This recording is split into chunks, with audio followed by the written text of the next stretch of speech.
So good morning and welcome to the first lecture of metal. That is the third chapter of chemistry. Metals and non metals की अगर हम बात करें तो ninth class में हमने क्या स्टडी किया था? हमने स्टडी किया था मैटर के बारे में। ठीक है, means anything that has mass and occupies space. ठीक है, फिर हमने उसमें ये स्टडी किया कि ये जो मैटर होता है ये दो टाइप का होता है। या तो वो सब्सटेंस होगा या तो वो मिक्सचर होगा। ठीक है, या तो वो सब्सटेंस होगा या तो वो मिक्सचर होगा। ठीक है, सब्सटेंस क्या होता है? Means pure form of matter. Pure form of matter मतलब जो एक ही टाइप के पार्टिकल्स का बना हो, प्योर फॉर्म ऑफ मैटर, उसको हम सब्सटेंस कहते हैं। और मिक्सचर वो होता है व्हेन टू और मोर सब्सटेंसेस, व्हेन टू और मोर सब्सटेंसेस मिक्स टुगेदर, वो मिक्सचर बनाते हैं। अब उसी के बेसिस पे हमारा मिक्सचर होता है या तो होमोजेनस या तो हेट्रोजेनस। ठीक है, तो अब सब्सटेंस पे आते हैं। तो सब्सटेंस में, क्योंकि ये एक ही यानी ये प्योर फॉर्म ऑफ मैटर होता है, मींस जो एक ही तरह के पार्टिकल्स का बना होता है, तो ये दो टाइप के थे। वन वाज एलिमेंट, हमने ये सीखा था, एक एलिमेंट होता है और दूसरा होता है कंपाउंड। ठीक है, एलिमेंट भी सब्सटेंस है और कंपाउंड भी सब्सटेंस है। ठीक है, एलिमेंट उसको कहते हैं जो कि which is made of single kind of atoms, तो हम एलिमेंट कहते हैं। ठीक है, और कंपाउंड मीन्स व्हेन टू और मोर एलिमेंट्स, टू और मोर elements, okay, combined together in a fixed ratio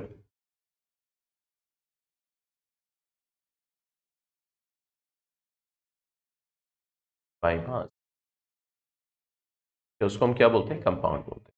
तो एलिमेंट जो एक ही तरह के एटम्स का बना हो, और कंपाउंड जब दो या उससे ज्यादा एलिमेंट्स कंबाइन करते हैं फिक्स रेशियो बाय मास।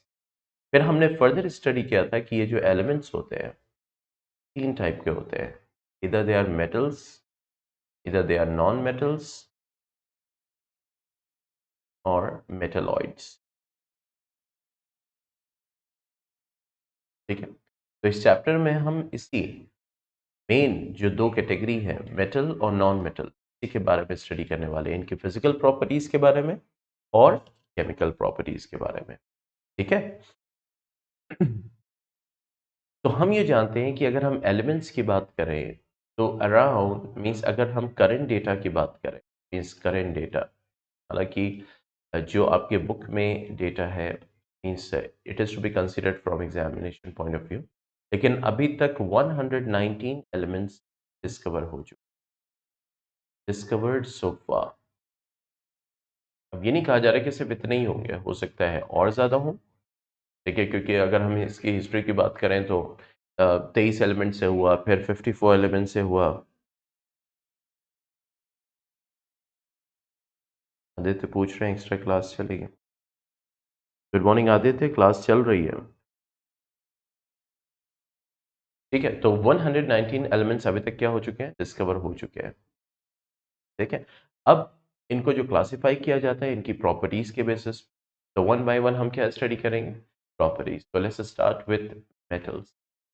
पहले एक जनरल इंट्रोडक्शन देख लेते हैं, फिर उसके बाद और डीप इंट्रोडक्शन देखेंगे, फिर सारी चीज़ों के बारे में स्टडी करेंगे। ठीक है, तो अगर हम जनरल इंट्रोडक्शन देखें मेटल्स के बारे में, तो metals are the elements,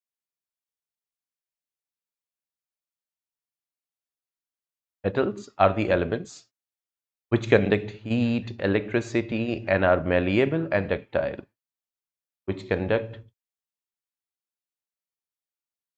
heat, electricity, and are malleable and ductile. मतलब अभी हम जनरल इंट्रोडक्शन देख रहे हैं, ठीक है, मेटल्स का। ओके, तो मेटल्स वो होते हैं, वो एलिमेंट्स होते हैं जो हीट और इलेक्ट्रिसिटी को कंडक्ट करते हैं, साथ साथ मेलिएबल और डक्टाइल होते हैं। क्योंकि अगर हम देखें नॉन मेटल्स में, तो नॉन मेटल्स में भी हीट और इलेक्ट्रिसिटी कंडक्ट करते हैं, मतलब एक्सेप्शंस हैं, ठीक है, जैसे ग्रेफाइट की बात करें, ठीक है, डायमंड की बात करें, तो वो हीट और इलेक्ट्रिसिटी कंडक्ट करते हैं, लेकिन वो मेलिएबल डक्टाइल नहीं है। तो यहाँ पे इस डेफिनेशन पे ध्यान देने वाली बात यह है कि जो हीट इलेक्ट्रिसिटी कंडक्ट करते हैं साथ साथ मेलिएबल और डक्टाइल है, तो वो क्या होंगे, that will be considered as what, metals. जैसे बहुत सारे एग्जांपल हम ले सकते हैं, आयरन हो गया, जिंक हो गया, एल्युमिनियम हो गया, सोडियम हो गया, पोटेशियम, एक्सेट्रा एक्सेट्रा। क्योंकि अगर हम देखें एलिमेंट्स में तो मेटल्स ज़्यादा हैं, फिर उसके बाद नॉन मेटल्स हैं, फिर उसके बाद मेटलॉइड्स हैं, ठीक है। तो ये किसकी बात हो रही है, मेटल्स की बात हो रही है, उनकी प्रॉपर्टीज के बारे में बात हो रही है, ठीक है। अगर और एक जनरल प्रॉपर्टी अगर हम मेटल की देखें और आइडेंटिफाइंग प्रॉपर्टी अगर मेटल की देखें, तो metals are electropositive in nature. Electropositive in nature, क्या बता सकते हैं इसका क्या मतलब हो सकता है? Metals are electropositive in nature.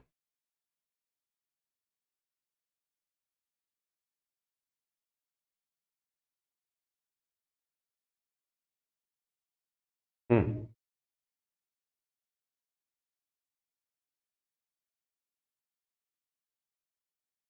Yes, means they form positive ions, means cations by losing electrons, by losing electrons, यानी metal gain positive charge, yes exactly. So they form positive ions like cations by losing electron. For example, sodium is a metal, sodium is a metal. तो अगर इसके electronic configuration की हम बात करें, तो that is 2 8, यानी कि सोडियम की वैलेंसी क्या है, 1 है, ठीक है। तो अब ये सोडियम अपने इस एक इलेक्ट्रॉन को क्या करेगा, लूज करेगा, ताकि ये सोडियम आयन बन जाए और इसका इलेक्ट्रॉनिक कन्फिग्रेशन एक नोबल गैस कन्फिग्रेशन की तरह हो जाए, ठीक है। तो मेटल्स क्या करते हैं, इलेक्ट्रॉन्स को लूज करते हैं और पॉजिटिव आयन बनाते हैं, that is what considered as electropositive nature, ठीक है। अब बात करते हैं एबंडेंसी की। तो अगर एबंडेंसी की बात करें, so the most abundant metal in the earth crust, क्या आपको पता है कौन सा है most abundant metal in the earth crust? Yes, कौन सा है?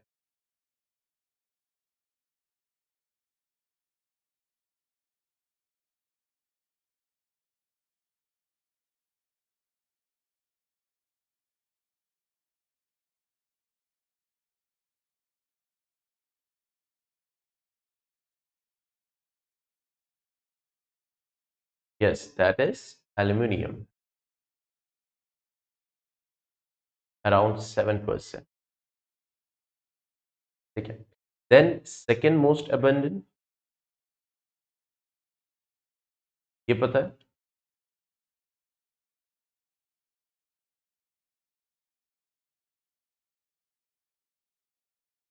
Yes, very good, that is iron, it is about 4%, ठीक है, सेकेंड मोस्ट abundant एलिमेंट। तो अगर हम डिक्रीजिंग ऑर्डर में देखें कुछ एबंडेंसी, तो that is aluminium, then iron will come, then calcium will come, then sodium, then potassium, then you can say magnesium, The earth crust. We are talking about the abundancy in the earth crust. Aluminium, then iron, then calcium, then sodium, then potassium, and then magnesium. ठीक है? Any question, any doubt? नहीं तो इसको कर लीजिए, फिर आगे बढ़ते हैं. We'll talk about the non-metals. ये कुछ जनरल इंफॉर्मेशन थी about metals.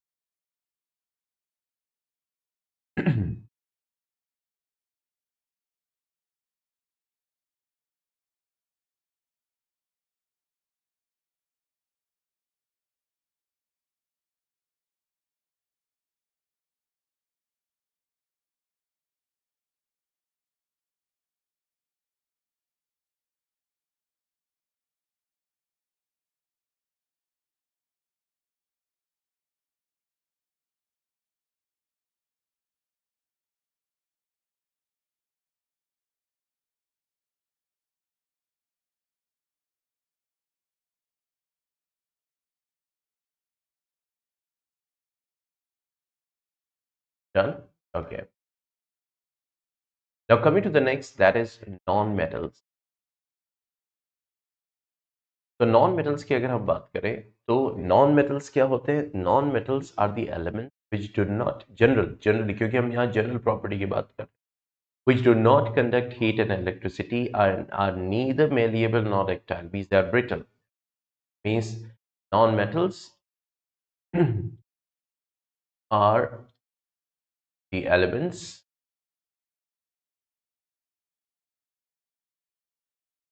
which do not conduct heat and electricity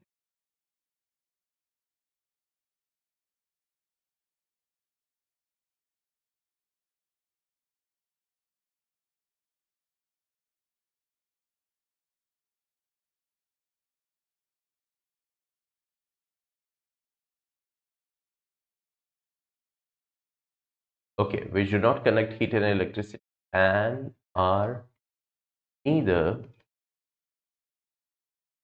malleable or ductile. Means they are brittle.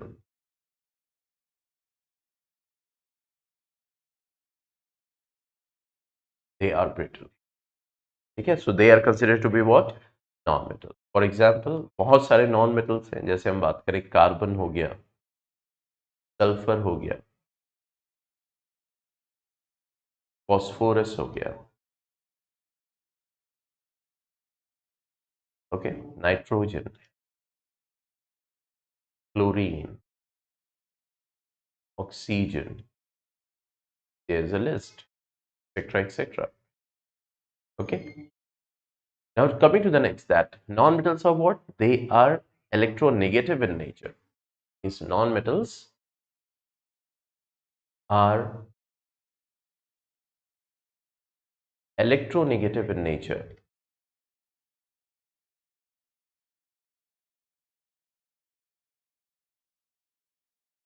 Means they will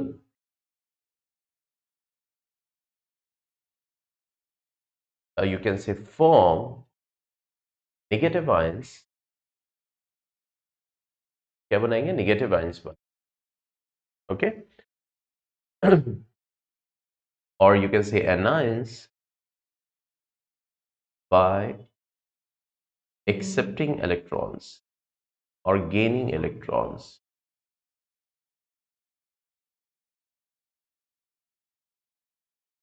For example, chlorine is there. तो chlorine का अगर आप electronic configuration देखेंगे, that is 287. तो अब इसको एक इलेक्ट्रॉन चाहिए,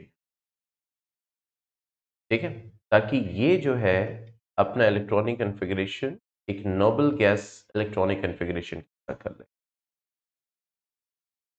ठीक है, तो इस वजह से जो नॉन मेटल्स होंगे वो क्या होंगे? That will be forming what?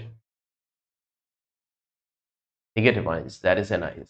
इसीलिए these metal non metal when they form what? Ionic compounds. क्योंकि metal जो electrons lose करेंगे तो non metal जो उसके आसपास होगा they will gain electrons and they will form the compound. Okay, अब एबेंडेंसी की बात करते हैं। ठीक है, तो आपको क्या लगता है कि कौन सा ऐसा नॉन मेटल है जो मींस सबसे ज्यादा एबेंडेंट है, अगर हम बात करें, which is the non metal which is very much abandoned, अगर हम अर्थ क्रस्ट की बात करें। Most abundant non metal in earth crust, Aditya.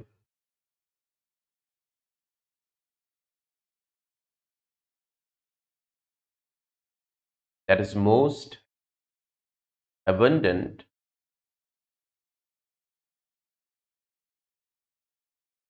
non-metal in earth crust. Yes, that is oxygen. ठीक है, अगर हम सेकेंड मोस्ट abundant की बात करें, second most abundant non metal in earth crust, and that is what? Silicon. That will be silicon. तो कुछ non metals जैसे that is ऑक्सीजन हो गया, ठीक है, ये सबसे ज्यादा, then silicon, okay, then phosphorus, then sulphur. ठीक है, अच्छा, अगर सारे नॉन मेटल्स में देखा जाए, एबेंडेंसी की तो बात अलग हो गई, ठीक है, लेकिन अगर सारे नॉन मेटल्स का देखा जाए तो आपको क्या लगता है कौन से ऐसे नॉन मेटल्स हैं जो बहुत ही क्रूशियल हैं, बहुत ही इंपॉर्टेंट है? एबेंडेंसी की बात नहीं कर रहे, इंपॉर्टेंस की बात कर रहे हैं। ऐसे कौन से नॉन मेटल है आपको लगता है that is very crucial and very important?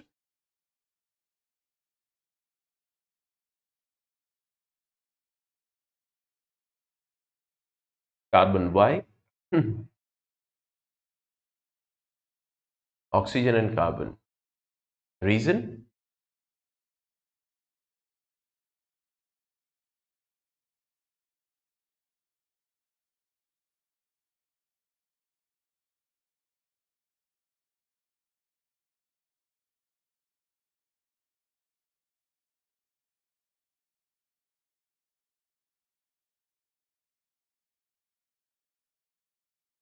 Most of the place we find carbon.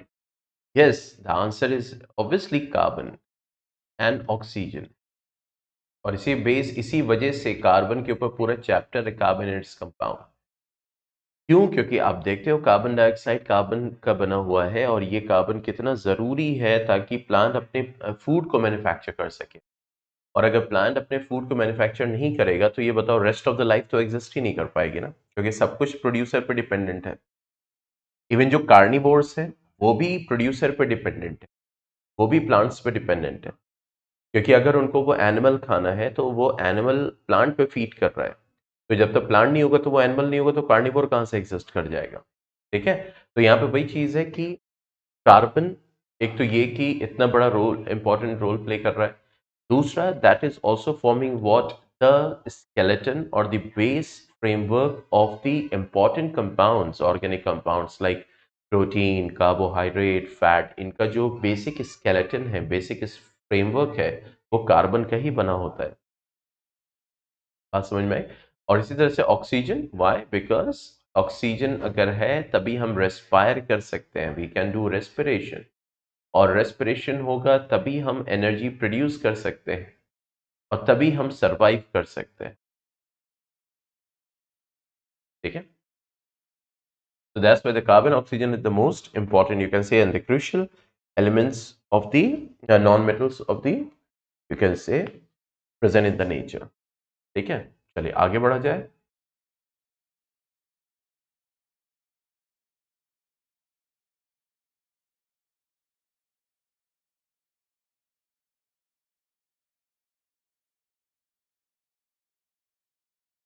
Okay, तो चलिए अब डिटेल में देखते हैं, that is physical properties of metals.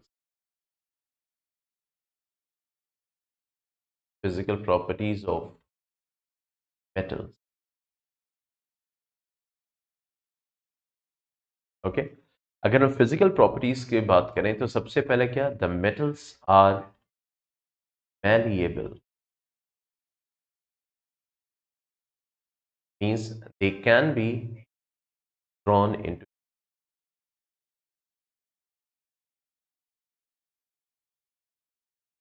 when hammered or when beaten, यानी जब उनको बीट किया जाएगा तो वो क्या होंगे, वो शीट्स बना लेंगे बेसिकली। ठीक है, थिन शीट्स, यस। और इसी प्रॉपर्टी को हम क्या बोलते हैं, मेलिबिलिटी।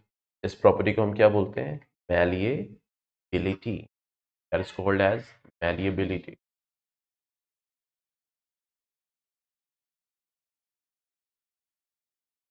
और this is very important characteristic, it is important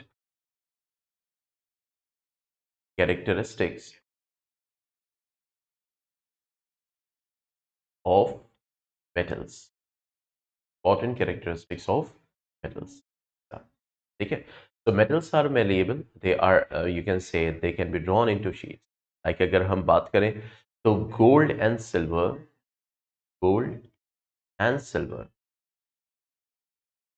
are most malleable। इसलिए आपने देखा होगा कि सिल्वर फॉइल्स आते हैं मिठाई विठाई के ऊपर, आपने देखा होगा हलवे के ऊपर लगाते हैं। ठीक है, खूबसूरत भी दिखता है। तो आप देखो कितना ज्यादा मेलेबिलिटी है, मतलब कितनी थिन शीट्स, यानी वो पेपर के बीच में रखा जाता है और काजू की बर्फी पे भी रखा जाता है। ठीक है, तो आप खुद देखो कितना मीन्स कितनी मेलेबिलिटी है, कितना ज्यादा थिन हो सकता है वो। मतलब ये भी है कि मेलेबिलिटी मतलब ये नहीं कि थिन हो जाना, मतलब थिन के साथ क्यों थिन हो जा रहा है, क्योंकि जब उसको बीट किया जा रहा है तो वो उसके जो एटम्स हैं बेसिकली वो एकदम ब्रेक नहीं कर जा रहे, उसके बॉन्ड्स आपस में ब्रेक नहीं कर जा रहे हैं, नहीं तो वो तो ब्रिटल हो जाएगा नॉन मेटल की तरह फिर। तो आप खुद सोचो कितनी स्ट्रेंथ है, कितना कितना बॉन्ड स्ट्रांग है कि वो एकदम पतला होने के बावजूद भी अलग अलग नहीं हो रहा है। बात समझ में आ रही है?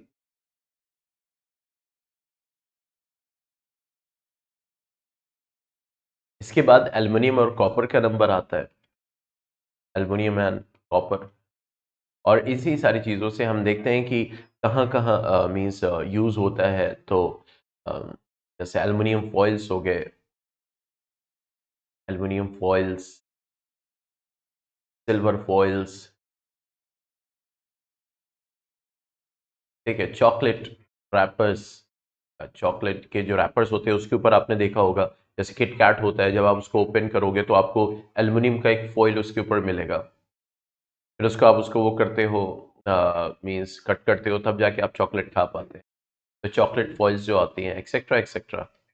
तो बहुत जगह जो है इन सारी चीज़ों को बिस्किट्स को रैप करने में, मीन्स हर जगह इसको जो है यूज़ करते हैं, फॉइल्स बनाने में। दूसरा शीट्स आप देखते हो कि मीन्स जो शटर्स होते हैं, शीट्स होते हैं, बिग बिग शीट्स जो होती हैं वो भी बनती है, आयरन की होती है, एल्युमिनियम की होती है, जो छत के एल्युमिनियम फॉइल्स, यस आपने देखा पैकेजिंग में यूज होता है, एल्युमिनियम फॉइल्स पैकेजिंग में। अच्छा, आप कह रहे हैं कि मतलब यूज करना चाहिए कि नहीं यूज करना चाहिए, मतलब ये क्वेश्चन है।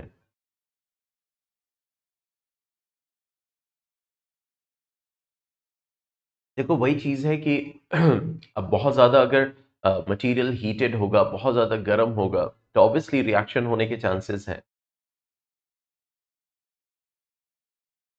ठीक है, तो यहाँ पे वही चीज़ है कि मतलब बाकी और चीज़ के लिए, यानी जो ड्राई पैकेजिंग है या फिर ज़्यादा हीटेड मीन्स फूड नहीं है, वी रैप इन टिफिन्स या, तो उसमें वही है ना कि in comparison that is safe, मतलब जो पेपर वेपर में हम लपेट के दे देते हैं। ठीक है, या तो ये करना चाहिए टिश्यू पेपर में रैप करके दे दें।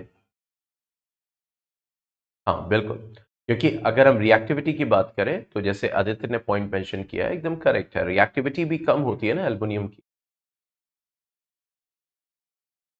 तो वी डोंट हैव एनी, एक होता है ना कि बेटर ऑप्शन। अब जैसे कोई चीज़ है, पराठा वराठा है, तो आप उसको टिश्यू पेपर में आप रोल करके दे दें। ठीक है, लेकिन ड्यूरेबिलिटी भी तो चाहिए।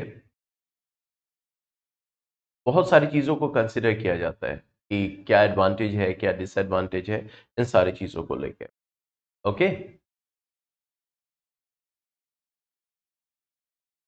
तो उसके बाद जैसे बॉक्सेस हैं, बॉक्सेस बनाने में, बकेट्स बनाने में, ड्रम्स बनाने में, ये बहुत सारे आइटम्स को बनाने में ये यूज़ किया। ओके। अब बात करते हैं second property, that is ductility. Means metals are ductile. Metals are ductile. कल में कल क्या हुआ ना, कल जब मैं आया स्कूल से तो स्कूल में एक्स्ट्रा मीटिंग हो गई थी और उसमें पूरा टाइम लग गया था। फिर इतना काम था स्कूल में कि फिर उसके बाद एकदम वो हो गया था, तभी मैंने 7:15 किया आप लोग का टाइम। ठीक है, फिर उसके बाद जब मैं आके फिर मैं लेट गया। ठीक है। और फिर उसके बाद थोड़ा सा रेस्ट वेस्ट किया, फिर इसके बाद हिम्मत ही नहीं पड़ी, तो फिर मैंने कहा कि अब कल ही मैं क्लास ले लेता।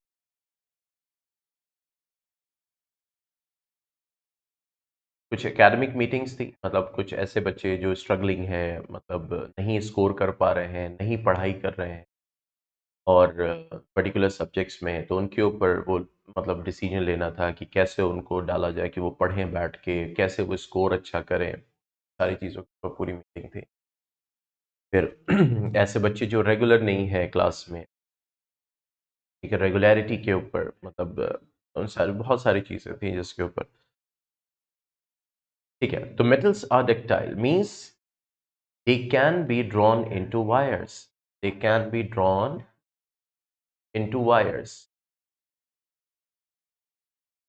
चलिए, हर जगह जहां भी वायर दिखते हैं तो आपको क्या होता है कि you means get the metals only. Okay.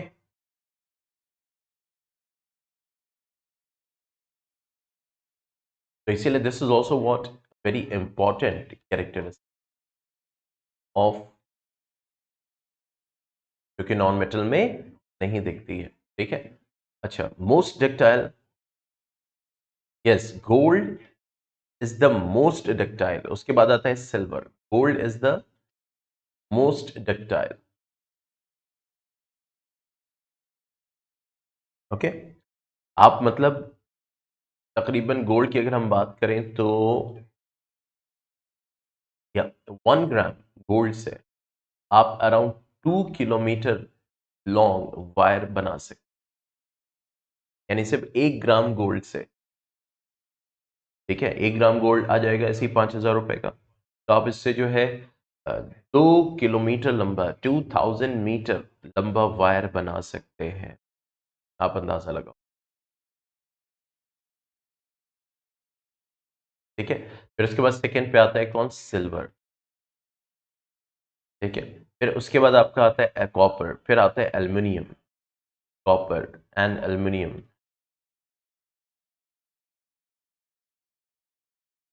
ठीक है। लेकिन इसीलिए, क्योंकि ये क्यों इलेक्ट्रिक वायर्स में यूज होते हैं। हाँ, मतलब ये उसकी लिमिट है।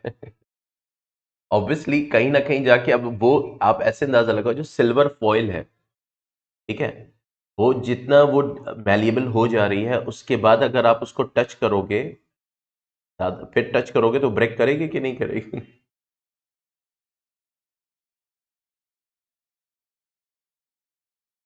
वही है, उसकी उसकी एक लिमिट है। ठीक है।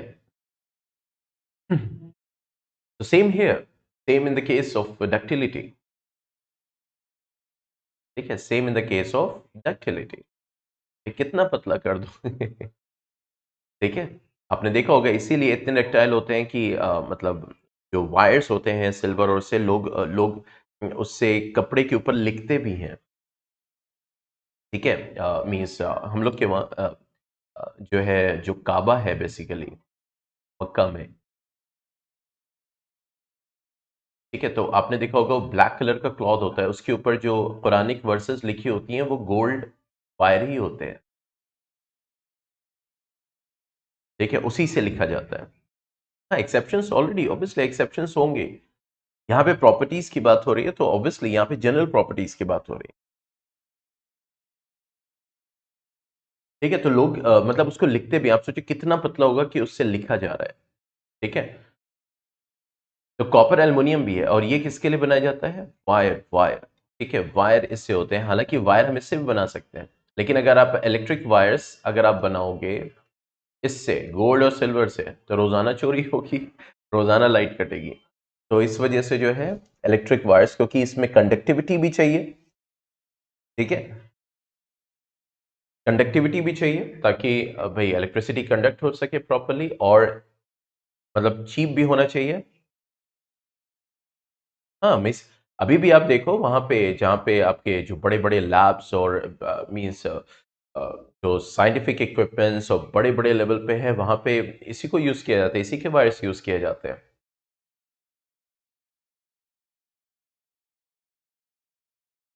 समझ रहे हैं? गोल्ड तो यूज किया जाता है चिपसेट्स में, जो आपके ये मोबाइल और, अरे तो चोरी इलेक्ट्रिसिटी जब आई है उसके बाद की बात ना। मैं ये तो कह रहा हूँ कि अभी भी यार गोल्ड और सिल्वर जो है यूज, गोल्ड आपके आपके मोबाइल के मदरबोर्ड में, कंप्यूटर के मदरबोर्ड में यूज किया जाता है। समझ रहे हैं? तो इसीलिए ये जो ई वेस्ट होता है, वेस्ट, ठीक है, इलेक्ट्रॉनिक वेस्ट, तो इसको बाकायदा रिसाइकल करके उसमें से गोल्ड निकाला जाता है। समझ रहे हैं? तो आप भी निकाल सकते हैं, लेकिन अब उसको पूरा प्रोसेस करना पड़ेगा, केमिकल्स यूज करने पड़ते हैं, तब जाके वो प्रोसेस होता है। तो ये कंप्यूटर के मदरबोर्ड जो ये खराब होते हैं, ये जो जाते हैं, ये कहाँ जाती हैं? ये सब यही तो होता है, रिसाइकल करके इसमें से गोल्ड निकलता है। इस वक्त जो आपके पास डिवाइस है, मोबाइल है, लैपटॉप है, उसमें गोल्ड है।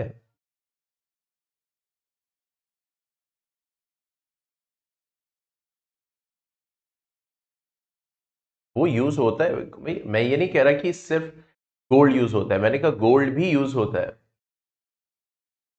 ठीक है, तो कहने का मतलब ये हो गया कि ये मैग्नीशियम, अच्छा मैग्नीशियम की बात करें तो आयरन वायर, ऐसे देखो तो आयरन वायर्स भी होते हैं, आयरन वायर्स होते हैं, मैग्नीशियम वायर्स होते हैं।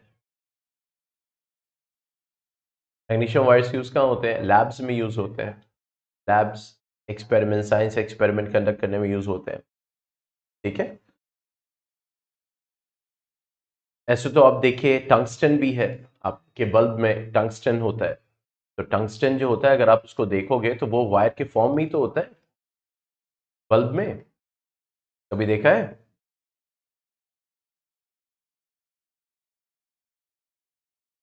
अरे बल्ब में ये ऐसे होता है,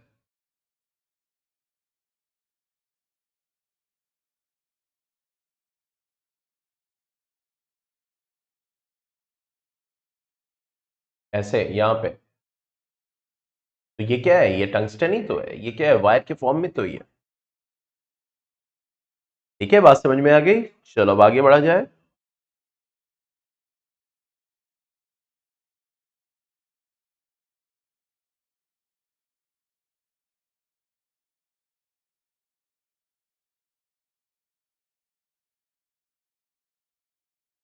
चलिए, coming to the third property means metals are good conductors of heat.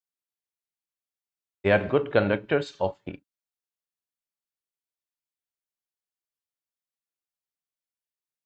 They are good conductors of, ठीक है, what is the reason? क्या रीजन हो सकता है they are the good conductors of heat?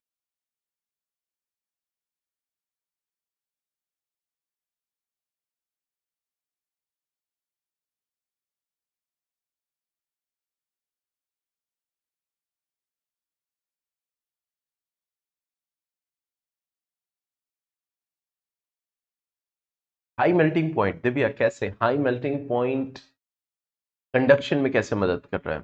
जिसका लो मेल्टिंग पॉइंट होगा वो भी कंडक्शन करेगा। यहाँ पे कि कैसे गुड कंडक्टर्स हैं।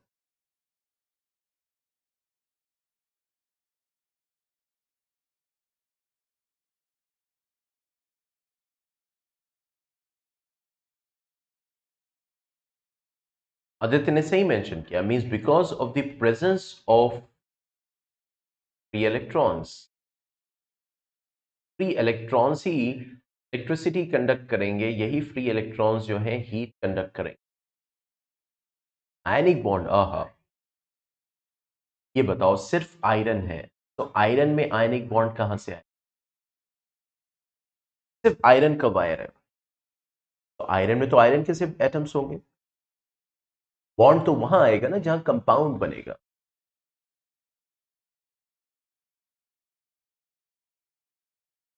मतलब ये आयनिक बॉन्ड जो बात कर रहे हैं आप। हालांकि अगर एलिमेंट है सिर्फ, तो एलिमेंट के जो एटम्स हैं, एटम्स के बीच में क्या एग्जिस्ट करेंगे? इंटरमोलिक्यूलर फोर्सेस एग्जिस्ट करेंगे। ठीक है, या inter atomic forces, inter particle forces exist करेंगे। तो यहाँ पे presence of the free electrons is the answer, means they will be able to conduct the heat as well as the electricity. तो अगर हम बात करें तो silver is the best conductor of heat. Silver is the best conductor of heat. लेकिन अब हर utensil खाना बनाने के लिए अब सिल्वर को तो नहीं ले सकते, हर कोई नहीं अफोर्ड कर सकता। तो इसीलिए ऐसे एलिमेंट को किया गया कि, अब देखो, अब यहीं से वो आंसर भी मिल जाता है। कुकिंग यूटेंसिल्स को देखो, किसका होता है? एल्युमिनियम का होता है ना।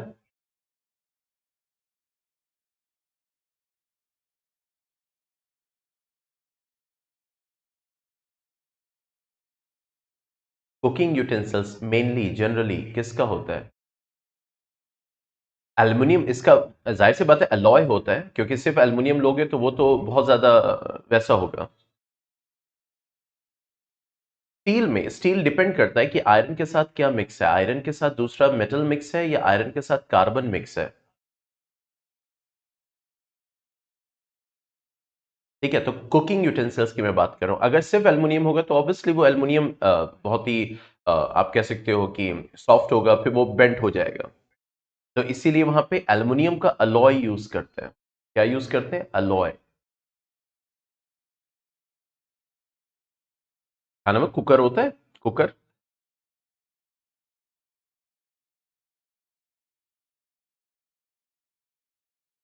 आयरन, निकल, क्रोमियम, या that is what the steel. इसीलिए मैंने कहा कि स्टील, वो डिपेंड करेगा कौन सा मेटल उसके साथ, आयरन के साथ एडेड है, लेकिन iron will be the main component. ठीक है, जैसे आयरन और कार्बन होता है तो उसको हम कार्बन स्टील कहते हैं। आयरन, निकल, क्रोमियम होगा तो वो मींस आपका दैट इज निकल और क्रोमियम स्टील कहलाएगा। और वो जो आप ना, जो चम्मच चम्मच होते हैं, प्लेट्स होते हैं, टिफिन बॉक्सेस होते हैं। Yes exactly. तो यहां पे वही चीज है, लेकिन यहां पे मैं बात कर रहा हूं कुकिंग यूटेंसिल्स।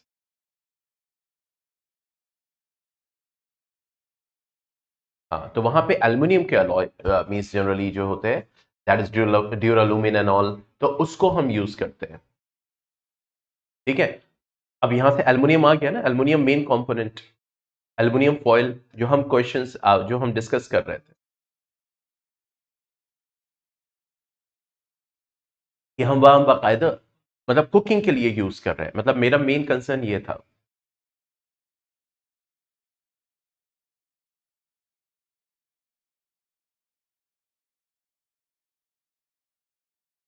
ओके, तो silver is the best conductor of, उसके साथ साथ हम कॉपर भी, कॉपर के भी आपने देखे होंगे। अब तो बाकायदा कॉपर की कोटिंग होती है नीचे। ठीक है, for the best conduction copper हो गया, एल्युमिनियम हो गया, क्योंकि they are also the good conductor of electric, sorry heat, यहाँ पे क्योंकि हीट की बात हो रही है।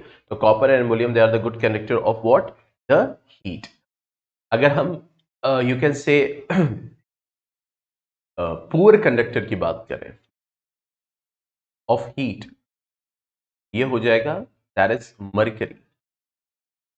अगर पुअरेस्ट कंडक्टर ऑफ हीट की बात करें तो लेड। ये कुछ एग्जांपल्स मैं कर रहा हूं। तो इसका मतलब heat conductivity is the characteristic property of the metals, अगर हम जनरली बात करें मेटल्स की। ठीक है, now coming to the next. अच्छा, अब यहां पे अगर आपसे पूछा जाए कि कोई एक सिंपल एक्सपेरिमेंट डिवाइस करो उसको शो करने के लिए कि metals are the good conductor of heat, ठीक है, तो उसका डायग्राम की प्रैक्टिस कर लीजिएगा। ये नहीं कह रहा कि सिर्फ जो यहां बना रहा हूं मैं उसी को प्रैक्टिस करो।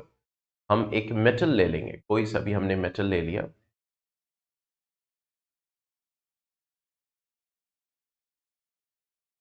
ठीक है, मेटल ले लिया, मेटल का रॉड ले लिया। This is what metal rod, वो स्टैंड के साथ अटैच है। ठीक है, अब यहां पे हम क्या करेंगे, हम वैक्स लेंगे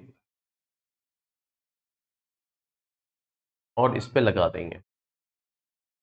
ठीक है, फिर उसके बाद यहाँ पे हम इस वैक्स पे कुछ पिंस लगा देंगे।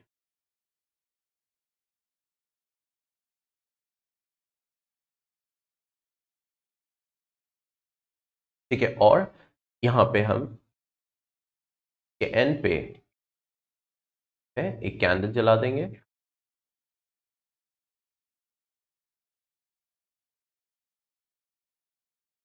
दैट इज कैंडल, और फिर इसको छोड़ देंगे। यस, तो यहाँ पे हम देखेंगे कैंडल यहाँ पे जल रहा है, लेकिन थोड़ी देर बाद जो है ये लास्ट वाला पिन भी जो है that will fall of, that will fall of. इसका मतलब क्या हो गया कि मेटल जो है वो हीट को क्या कर रहा है, कंडक्ट कर रहा है from one point two the next point. तो एक सिंपल एक्सपेरिमेंट से हम इसको शो भी कर सकते हैं। ठीक है, आगे बढ़ा जाए अब।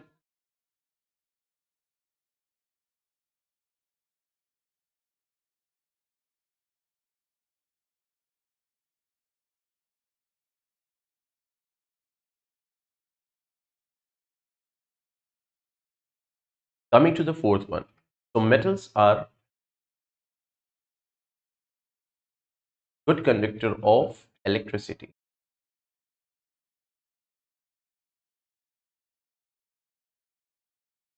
अच्छा, वायर वाले को हमने डिस्कस किया। अच्छा, मैं कंफ्यूज हो गया, मैंने कहा इलेक्ट्रिसिटी तो अभी है, तो वो एग्जाम्पल वायर में मैंने डिस्कस।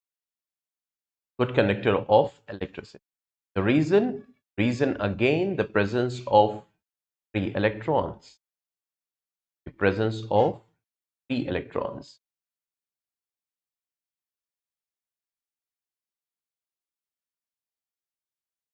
ठीक है, तो the reason is what, the presence of free electrons, again the conductor of electricity. तो यहां पे अगर हम बात करें कि वहां पे डक्टिलिटी की बात हुई थी, याद रखना। ठीक है, अब यहां पे silver what, the best conductor of electricity, best conductor of electricity, silver की अगर हम बात करें। फिर उसके बाद कॉपर भी है। ठीक है, एल्युमिनियम भी आते हैं, बड़े बड़े केबल्स जो होते हैं उसमें एल्युमिनियम होता है। अब कॉपर और एल्युमिनियम की वायरिंग जो है बहुत बड़े बड़े electrical devices, ACs and all, इसमें भी होता है। ठीक है, अब कॉपर को भी यूज करते हैं, पहले एल्युमिनियम यूज होता था, अब कॉपर यूज होता है, उसका प्राइस भी। नहीं भाई, ऐसा क्यों? Good conductor of heat and bad conductor of electricity. अगर वो गुड कंडक्टर ऑफ हीट होगा तो इलेक्ट्रिसिटी भी कंडक्ट करेगा। हाँ, ये बात अलग होगी कि वो इलेक्ट्रिसिटी में गुड है या हीटिंग में गुड है।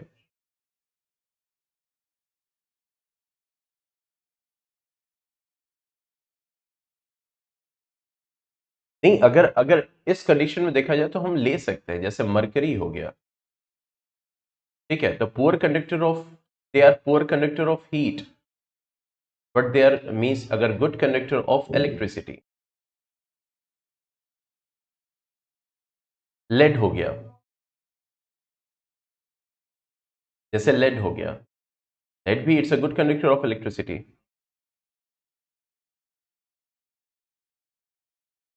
लेकिन कंडक्शन गुड या बैड है वो डिपेंड करेगा कंपैरिजन पे। हाँ, वही वही मैं कह रहा हूं, जैसे मर्क्यूरी इज एग्जांपल, मर्क्यूरी तो सुपर कंडक्टर्स में आता है। वो सब सारी चीजें आप इंशाल्लाह स्टडी करोगे, तो वो अ, दिव्या नहीं स्टडी करेंगी क्योंकि दिव्या चली जाएंगी आईएएस की तैयारी के लिए। ठीक है, तो कॉपर एल्युमिनियम भी क्या होगा, that will be what you can से अ गुड कंडक्टर, मीन्स कॉपर की हम बात करें, फिर उसके बाद एल्युमिनियम आ जाएगा। ठीक है, गोल्ड भी है, मीन्स गोल्ड। ओके, तो इसी वजह से अब कॉपर के भी वायर्स होते हैं, एल्युमिनियम के भी वायर्स होते हैं, लेकिन जनरली कॉपर वायर को यूज किया जाता है बिकॉज ऑफ कॉपर की कंडक्टिविटी इलेक्ट्रिसिटी की एल्युमिनियम से अच्छी होती है। ठीक है, कॉपर की कंडक्टिविटी एल्युमिनियम से अच्छी होती है, तो इसलिए कॉपर के वायर्स जो होते हैं वो क्या किए जाते हैं, प्रिफर किए जाते हैं। ठीक है, तो इसीलिए हम यहाँ पे बात कर रहे हैं कि इलेक्ट्रिसिटी, यानी कि ये जो इलेक्ट्रिसिटी कंडक्शन है, this is also a good reason, you can say means important characteristic of metals. ठीक है, they are the important characteristics of what, the metals. ठीक है, तो सिल्वर की हमने बात की, गोल्ड भी, फिर उसके बाद कॉपर भी हो गया, अल्युमिनियम भी हो गया, ये सारी चीजें होंगी कि ऑलरेडी कुछ चीजें हमने वो डक्टिलिटी में ही डिस्कस कर ली थी, तो इस वजह से। लेकिन याद रखिएगा, डक्टिलिटी और इलेक्ट्रिकल कनेक्टिविटी दोनों अलग अलग प्रॉपर्टीज है। ठीक है,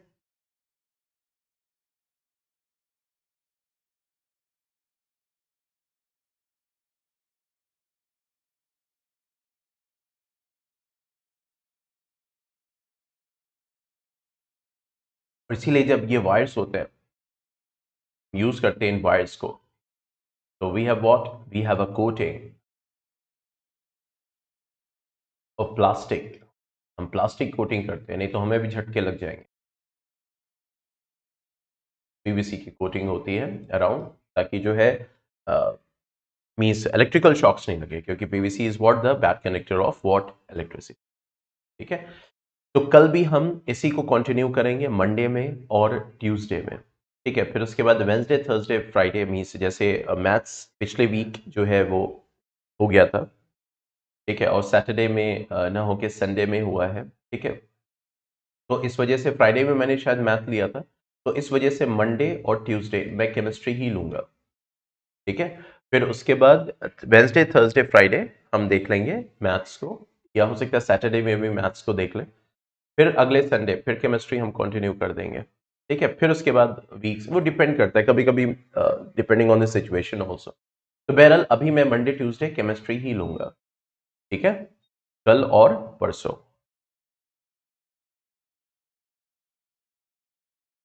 एनीथिंग एल्स? अच्छा, टेस्ट का जो है आज है, लेकिन देर इज सम, मतलब वो जो टेस्ट पेपर का पोर्टल जिसमें हम टेस्ट पेपर को अपलोड करते हैं, तो कुछ चीज़ें हैं शायद वहाँ पे आ रहा है, वो एक्सेप्ट नहीं कर रहा है क्वेश्चंस को। तो अगर वो प्रॉब्लम रही तो शायद, क्योंकि आप लोग को पेपर तो पता ही चल जाता है पेपर जब आता है। ठीक है, तो अगर वो प्रॉब्लम सॉर्ट आउट हो गई होगी तो पेपर होगा। टेस्ट एसएसटी का है, पर मेरे सिलेबस में नहीं है। कोई नहीं देवी, आप मस्त टेस्ट दीजिएगा, क्योंकि आपका चेंज सिलेबस है इस वजह से, तो यू आर एग्जाम्प्टेड। तो वही है कि एसएसटी का आज है, लेकिन मैं उसको देखता हूँ, अगर इशू रहेगा तो मीन शायद ना टेस्ट हो पाए। लेकिन अगर इशू क्लियर हो गया, अभी टेस्ट मैं क्लास लेने के बाद ही मैं पेपर बनाऊंगा। ठीक है, तो इट डिपेंड्स, कोई दिक्कत नहीं है, आप मत टेस्ट दीजिएगा। ओके,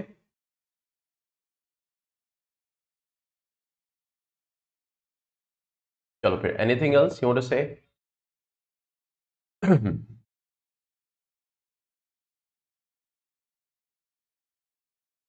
अच्छा, मैथ्स में स्टैट्स मैं करूंगा, फिर उसके बाद प्रोबेबिलिटी। ठीक है, फिर उसके बाद दूसरे चैप्टर्स पे आएंगे। और स्टैटिस्टिक्स में एक एक क्वेश्चन नहीं करता हूं स्टैटिस्टिक्स, क्योंकि बहुत बड़ा चैप्टर होता है, क्योंकि हर एक क्वेश्चन टाइम टेकिंग होता है। तो उसमें मैं मॉडल क्वेश्चंस को लेता हूं। ठीक है, जो कॉन्सेप्ट होते हैं, जो मॉडल क्वेश्चन जिसके तरह ही बाकी क्वेश्चन सॉल्व होते हैं। ठीक है, मैं एक एक क्वेश्चन को नहीं लेता हूं, क्योंकि हर क्वेश्चन टाइम टेकिंग होता है, table and this and that. ठीक है, तो इस वजह से हम मॉडल क्वेश्चंस को सेलेक्ट करते हैं, और मॉडल क्वेश्चन मतलब उसी क्वेश्चन की तरह ही बाकी सॉल्व किए जाएंगे। बात समझ में आ रही है? तो हम मॉडल क्वेश्चंस को लेते हैं स्टैट्स में। ठीक है, फिर उसके बाद प्रोबेबिलिटी पे आते हैं, तो प्रोबेबिलिटी में भी जो मॉडल क्वेश्चंस होते हैं वन बाय वन उनको स्टडी करते हैं। ठीक है, और जो एक ही तरह के क्वेश्चंस रिपीटेड होते हैं तो उसको स्किप करते हैं इन चैप्टर्स में, क्योंकि कुछ चीजें आती हैं जो मेन है, जैसे मान ली कार्ड्स हो गए, ठीक है, डाइसेस हो गए। ठीक है, इन सारी चीजों पे ज्यादा फोकस रहता है। ठीक है, तो मैथ्स में हम स्टार्ट करेंगे स्टैट्स, देन प्रोबेबिलिटी, फिर उसके बाद जो और चैप्टर बचे हुए हैं उसके ऊपर आएंगे। मेरे ख्याल से उसके बाद सिर्फ 3 चैप्टर रह जाएगा। स्टैट्स प्रोबेबिलिटी के बाद सिर्फ 3 चैप्टर रह जाएगा। एक होगा एरिया रिलेटेड टू सर्किल, और कौन सा है, और कौन सा बचा हुआ है, सर्किल बचा हुआ है, circle, area related to circle and surface area and volume.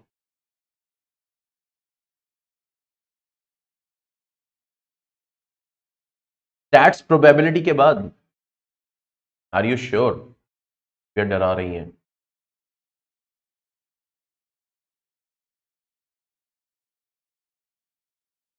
नहीं नहीं, रुक जाओ।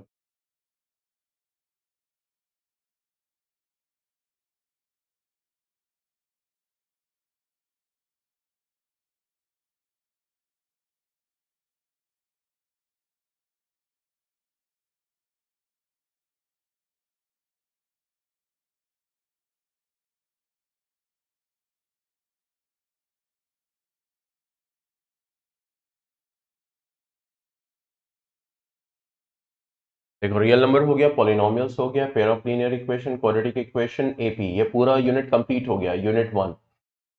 ठीक है, ये देखो, real number, polynomial, pair of linear equation, quadratic equation and 4 unit, that unit is completed. Okay, unit 1 and unit 2।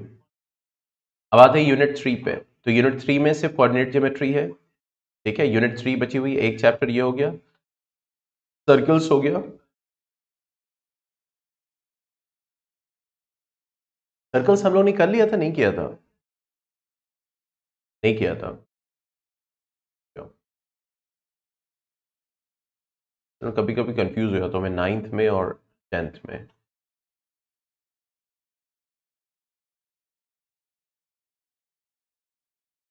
हाँ, ठीक है। तो एक चैप्टर हो गया coordinate geometry. Construction, we don't consider construction, वो एकदम लास्ट की बात होती है। ठीक है, बस जहां जहां प्रॉब्लम होती है आपको उसको वो बताते हैं। बाकी पिछले उसमें वीडियोस में भी है, सेशन में वीडियोस में भी कंस्ट्रक्शन बाकायदा मतलब कैसे बनाया जाता है। मेन जो चैप्टर्स हैं, कोऑर्डिनेट ज्योमेट्री हो गया, ठीक है, एक, फिर सर्कल हो गया, दो। देखो, आपके सामने ही है चीजें। ठीक है, सर्कल हो गया, दो, ये सीबीएसई का सिलेबस है। हम इसको कंप्लीट कर चुके हैं यूनिट 5 को। अब बचा एरियाज रिलेटेड टू सर्किल, 3 हो गया, और सरफेस एंड वॉल्यूम 4।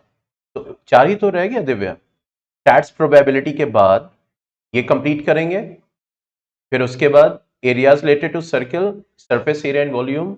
नहीं, कंस्ट्रक्शन, कंस्ट्रक्शन सीबीएसई में नहीं है। आप देख रहे हैं, यहां से देखिए, हटा हुआ है, सिलेबस में नहीं है।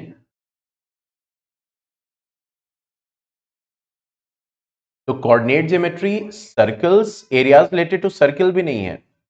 अच्छा है, areas related to circle and surface area and volume, ये 4 हैं स्टैट्स और प्रोबेबिलिटी के बाद। ठीक है, वही मैंने कहा कि मैंने देखा हुआ था। तो हम लोग कवर कर चुके हैं ये सब, real number, polynomial, pair of linear equation, quadratic equation, AP, triangles, introduction to trigonometry, trigonometric identities, heights and distances, ये सब कवर हो चुका है। अब कवर करेंगे स्टैट्स और प्रोबेबिलिटी। और स्टैट्स में भी देखिए क्या है, mean, median, mode of group data, bimodal situation to be avoided.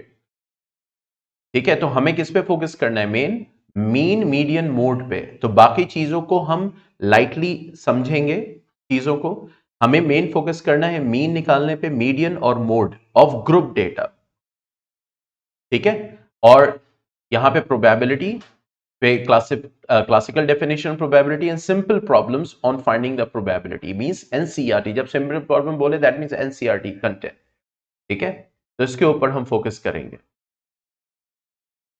अच्छा, यहां पे भी अगर सरफेस एंड वॉल्यूम है, cubes, cuboid, sphere, hemisphere, right circular, cone, cylinders, इस पे हमें फोकस करना है। कॉम्बिनेशन ऑफ सॉलिड्स पे करना है। देखो, surface area and volumes of combination of any two of the following.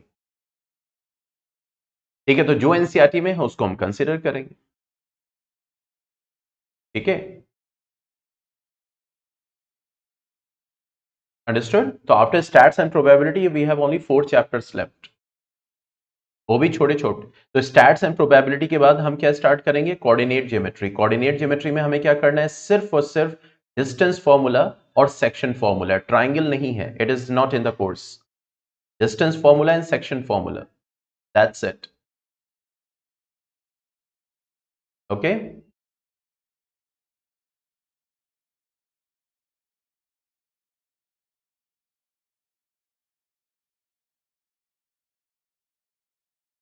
और दूसरी चीज ये है कि जब हम अपना सिलेबस कंप्लीट कर लेंगे जो है, फिर उसके बाद कोई ऐसा टॉपिक होता है जो आप जो मतलब डिलीट हो चुका है और जो है अगर आप समझना चाहते हो तो हम उसको अलग से भी बता देंगे, लेकिन मेन फोकस पहले सिलेबस कंप्लीशन पे रहेगा ना।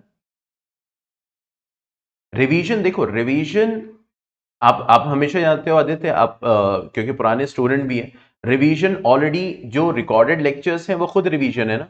रिवीजन हमें नहीं करना होता है, रिवीजन आप लोग को करना होता है। इसीलिए रिवीजन का क्या होगा कि टाइम बाउंड होगा कि ये है, इस चैप्टर को पढ़ो, समझो, फिर आके कॉन्सेप्ट को समझो। ये स्ट्रैटेजी ये रहेगी।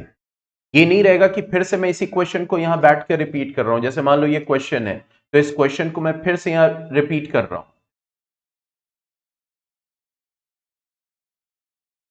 देखो ये सारी चीजें होती है ना, जो वन शॉट एंड ऑल, ये सारी चीजें। ये बताओ रिवीजन किसको करना होता है? आपको करना होता है कि मुझे करना होता है?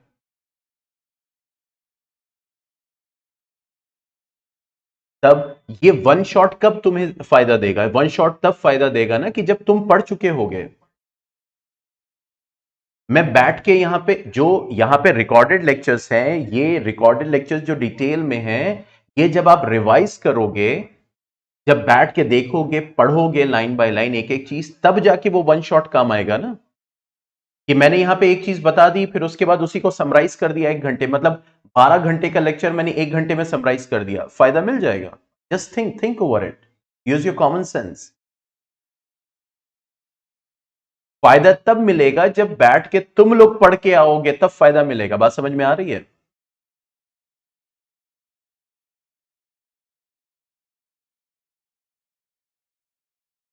इस चीज को समझो। ये जितना भी ये चल रहा है ना यूट्यूब पे, ये सारी चीजें वन शॉट एंड ऑल, ये तो भाई व्यूज के लिए होता है। मैं आपको रियलिटी बताता हूं। वहां पे भी जब इंटरनल उनके कोर्स पे जाओगे ना, तो आपको वहां पे रिकॉर्डिंग ही मिलेगी कि बैठ के रिवाइज करो, देखो रिकॉर्डिंग्स। आप खुद सोचो, अभी मैं मेटल नॉन मेटल पढ़ा रहा हूं इतने डिटेल में, ठीक है? क्या रिवीजन जब होगा वन शॉट जब रिवीजन होगा, क्या मैं एक एक पॉइंट कवर करूंगा?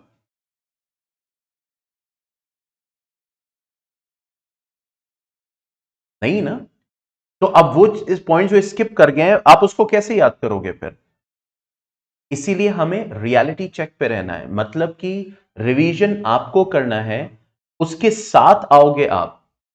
बात समझ रहे हो?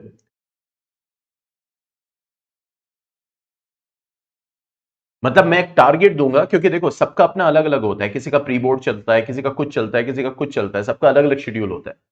तो मैं इसीलिए एक चीज देता हूं कि अच्छा ठीक है, ये मैथ्स का चैप्टर है, ये पढ़ के आओ, ये सॉल्व करके आओ।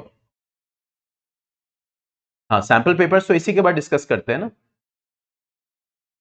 यस, सैंपल पेपर, अभी ये कोर्स खत्म होगा तब सैंपल पेपर डिस्कशन चलेगा। तो अब उसके बाद जो है सैंपल पेपर जब हम डिस्कस कर रहे होंगे, तब आप पढ़ोगे जाके। जब पढ़ोगे तो डाउट्स आएंगे, तो जब डाउट्स आएंगे तब हम ज्वाइन करेंगे और उसके बाद उस चीज को समझेंगे। ये हमेशा से पिछले 10-11 साल से मैं ऐसे ही करते आ रहा हूं रिवीजन।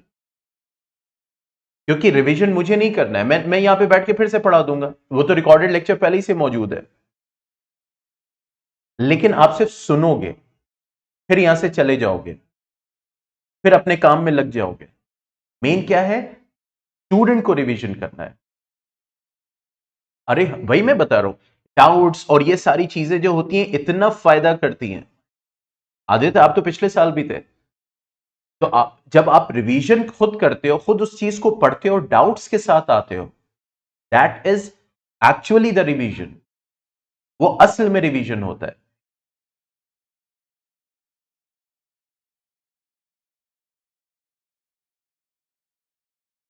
हाँ, तो इसीलिए मैं कह रहा हूं कि अक्सर ये होता है, जैसे स्कूल में भी होता है, टीचर रिवाइज करा रहा है, ठीक है, अब बच्चा बैठा हुआ है, ठीक है, या क्वेश्चन दे रहा है, अच्छा ये क्वेश्चन कर लो, ये एक्सरसाइज है, जैसे मान लो ये एक्सरसाइज आपके सामने खिली हुई है, 9th क्लास की है। अब उसने कहा कि ये क्वेश्चन नंबर 2 कर लो, 5 कर लो, आपने कर लिया, व्हाट अबाउट 1, 3, 4? आपने देखा होगा ना स्कूल में जब रिवीजन होता है तो स्किप कराते हैं ना क्वेश्चंस को। तो अब वहां पे अगर वो टीचर कहे कि ये घर से ये पांचों क्वेश्चन करके आने हैं, और जो डाउट हो यहां पे आके पूछो, वो ज्यादा फायदा है या क्लास में बैठ के 2 क्वेश्चन करा दिए, अब वो बच्चा जाके कर भी रहा है कि नहीं कर रहा है।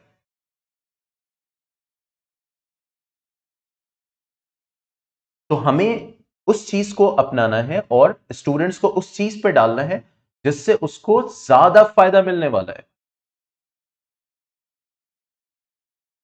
अभी हमारे स्कूल में था, अभी बोर्ड, अभी जिस स्कूल में मैं पढ़ा रहा हूं, तो वही अभी टर्म 1 एग्जाम होने वाला था। बच्चों ने कहा कि सर रिवीजन करा दीजिए। मैंने कहा बेटा मैं बोर्ड पे पढ़ा दूंगा फिर से टॉपिक, ये बताओ तुमने कितना पढ़ा अभी तक। तो कहे सर हमने कुछ नहीं पढ़ा। तो मैंने कहा ये बताओ जब कुछ नहीं पढ़ा है, उसको रीड भी नहीं किया है, मैं आपको होमवर्क दिखाऊंगा जो मैं देता हूं बच्चों को। Let me show you. हालांकि टाइम थोड़ा सा वो हो गया है, लेकिन मैं आपको दिखाता हूँ। मैं अपने होमवर्क्स रिकॉर्ड करता हूँ और देखोगे आप, देखो मेरे होमवर्क में क्या होता है।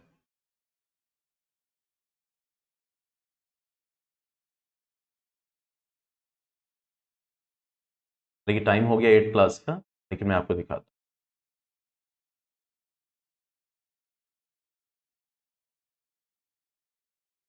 जब मैं पढ़ाता हूँ कोई चीज, यानी मैं बायो पढ़ा रहा हूँ, और ये देखो होमवर्क में जरा देखो क्या है। Read page number 117, read page number 138, read page number this, read read, देख रहे हो रीड तुम्हें ज्यादा मिलेगा। डायग्राम्स भी हैं, डायग्राम है। ये क्या है, ये रीड रीड क्यों है, ये देखो मेरा होमवर्क रिकॉर्ड है, मैंने किस डेट में क्या होमवर्क दिया बच्चों को। ग्रीन ये है कॉपीज कलेक्शन, मतलब कॉपीज मैंने कलेक्ट करके चेक कर दी हैं, तो वो मुझे, मैं ट्रेस आउट कर सकता हूं। ये देखो रिवाइज रिवाइज रीड, दिख रहा है ना, रीड रीड। ये क्यों है, क्योंकि जो पढ़ा है जब तक बच्चा नहीं पढ़ेगा उसको जाके, यस। और वो नहीं है कि कल जो पढ़ाने वाला उसको पढ़ के आओ, जो आज पढ़ा है उसी को पढ़ लो जाके। बात समझ में आ रही है, क्योंकि हमें अपने माइंड को समझना है, हमारा माइंड किस चीज पे बेस्ड है, वो रिवीजन हो जाएगा। Yes exactly, getting my point और नॉट। तो मैं ऐसा नहीं है कि मैं यहीं पे अप्लाई करता हूं, ये स्ट्रैटेजी हर जगह अप्लाई करता हूं। और फिर जब उन बच्चों ने टर्म 1 के लिए मैंने कहा कि तुम चैप्टर पढ़ के आओ तब हम रिवाइज करेंगे, तो जिन बच्चों ने एक्चुअली में किया उनको फायदा मिला एग्जाम में, क्योंकि वो पढ़ ही नहीं रहे थे। और मैं बोर्ड पे फिर से, जैसे मान लो रेस्पिरेशन होता है, ठीक है, मैं रेस्पिरेशन दोबारा पढ़ा देता, तो वो फिर से सुन लेते, घर चले जाते। लेकिन क्या एक्चुअली में उन्होंने खुद से पढ़ा? नहीं। तो रिवीजन तो मेरा हो रहा है ना, स्टूडेंट का कहां हो रहा है। बात समझ में आ रही है? अगर मैं ही पढ़ा रहा हूं, मैं ही सारी चीजें समझा रहा हूं, तो रिवीजन तो मेरा हो रहा है ना, आपका कहां हो रहा है? आप तो सिर्फ सुन रहे हो, कुछ चीजें दिमाग में बैठेंगी बस, उसके बाद कहां, आप तो पढ़ ही नहीं रहे। जब तक आप पढ़ोगे नहीं तब तक आपका एक्चुअली में रिवीजन नहीं हुआ। I think my point is clear.